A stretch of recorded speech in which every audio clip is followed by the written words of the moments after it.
Hola, ¿cómo les va? Mi nombre es Lisandro Brega y les quería hablar del título preliminar del Código Civil a 5 años de su sanción. Título preliminar que tiene 3 capítulos donde nosotros vamos a abordar capítulo 1, que es de derechos, y el capítulo 3, que es el ejercicio de esos derechos. El estudio o saber bien el título preliminar del Código Civil va a hacer que nosotros podamos entender a todo el ordenamiento jurídico privado, derecho privado. ¿Por qué? Porque en el artículo número 1, el Código Civil, que dice que debe entenderse este código bajo los principios de la Constitución Nacional y los tratados internacionales. Y en su artículo 2, entender la ley no solamente de su origen, sino apartarnos del origen y del texto frío de la ley y entender al legislador qué quiso decir en el contexto de la creación de esa ley, siempre a la luz de los tratados internacionales y la Constitución Nacional. Por eso hablamos de este fenómeno de constitucionalización del derecho privado, en el cual los jueces al momento de fallar o entender acerca de artículos o premisas del Código Civil deben tener ese control de convencionalidad y constitucionalidad entre el derecho interno y el derecho externo traído de los tratados y receptado por nuestra Constitución a partir de 1994. Eso es el principio fundamental que tenemos que entender para ver el Código Civil y su aplicación de 5 años hacia la fecha.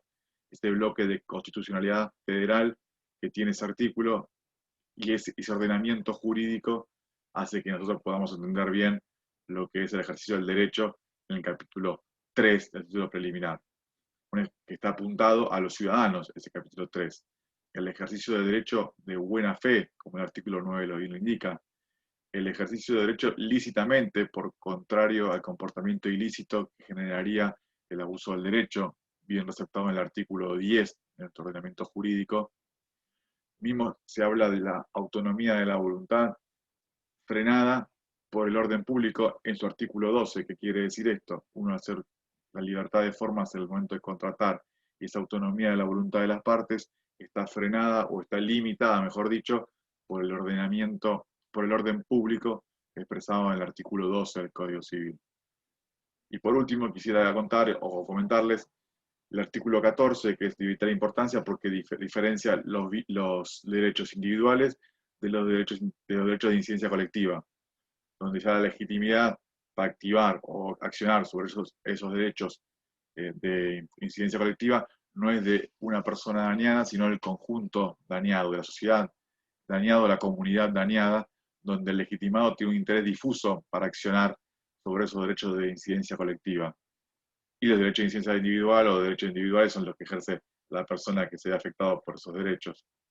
Por eso, en conclusión, quiero decir que es de vital importancia que al momento de entender nuestro ordenamiento jurídico civil nuevo y no tan nuevo, porque ya pasaron 5 años de su creación, debamos prestar mucha atención en los artículos 1, 2 del título primero, el derecho, y a partir del 9, 10, 12 y 14 de esos ejercicios de esos derechos.